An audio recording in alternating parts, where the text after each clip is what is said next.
एक साधारणसा ड्रायव्हर, अवजड वाहनाचा ड्रायव्हर आम्हाला प्रश्न विचारतो, चलान कशाबद्दल मारलं, तुझी नंबर प्लेट कुठं आहे, म्हणजे नेम प्लेट कुठं आहे. चलान कितने का है? चलान कितने का है? कितने का चलान है? का नाम बताइए। बता रहे चलान ना। कितने का है? बताता ना तो गाड़ी चलान निकाल। कितने का है? गाड़ी लाइन में आपका लगा। बैरल किधर है? नाम है, प्लेट है, किधर सब है? है। नाम प्लेट किधर है? हाँ, हाँ, नाम बताता प्लेट हूँ, किधर है? गाड़ी नाम निकाल। प्लेट किधर है आपका? गाड़ी निकाल, सब गाड़ी बताता नहीं है। निकलेगा, पहले आप बताइए। तेरे को सब आप बताता हूँ मैं, कितने निकाल का- गाड़ी इधर। नहीं, पहले आप नहीं बताइए। निकालता तो रहने दे। या सगळ्या गोष्टी विचारतो आणि बोलतो तुम्ही शिवी का दिली. आप कौन होते हो मेरे? जाने दे। आप क्यों गाली तू- दिए? तू- गाली क्यों कौन दिए? दिया तेरे को गाली? माँ बहन की गाली कौन- दिए? कौन दिया? अपने बच्चे के मैंने कसम दिया। खा के दो। मैंने दिया। कौन गाली दिया? कौन दिया? आणि हे लोक खोटं बोलतात, वाहतूक विभागातले खोटं बोलतात. विचार करा ना, एका ड्रायव्हरनं जर समोरनं जर शिवी जर दिली एखाद्या वाहतूक कर्मचाऱ्याला, हे लोक सोडतील का? पण सबसेल हे खोटे बोलतात. नमस्कार, ड्रायव्हित भावमध्ये आपल्या सर्वांचं स्वागत आहे. पहिला हा व्हिडिओ बघा की आपल्या इथल्याचा अंजूर फाट्याचा भिवंडीचा. गाड़ी कर गए तुम्हारे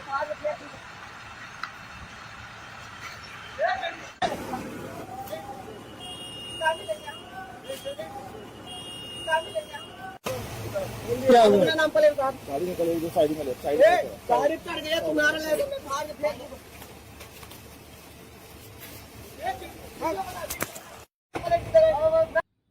की ह्यांची दादागिरी इतकी वाढली की हे आता मारहाण करायला सुद्धा कमी पडत नाही.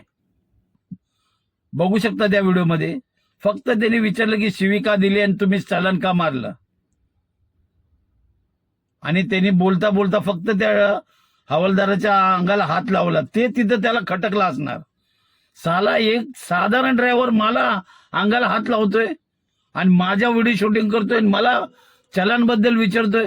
हा इथे कुठेतरी इगो दुखवतो यांचा.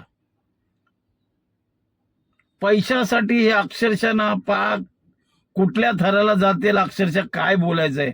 वाहतूक विभागाची लक्तर काही अशा कर्मचाऱ्यामुळे ना ती वेशीला टांगली गेली. विचार करा, डायरेक्ट मारहाण करतात. यांना काही पडत नाही, सरळ मारहाणीवर जातात. जर मला तुम्ही खरं सांगा, जर ड्रायव्हरनं जर समोरून शिवी जर दिली तर हे लोक गप्प बसतील का? स्वतः शिवी देतात पहिले आणि नंतर सरळ सबसेल खोटं पडतात. अशा लोकांवर कारवाई झालीच पाहिजे. माझी तर प्रशासनाला विनंती आहे, अशा कर्मचाऱ्यावर खरंच कारवाई झाली पाहिजे. दंडात्मक कारवाई झाली पाहिजे, नाही तर नोकरीतून बडतर्फ केलं पाहिजे. तुम्हाला काय वाटतं ह्या बद्दल नक्की कमेंटमध्ये सांगा.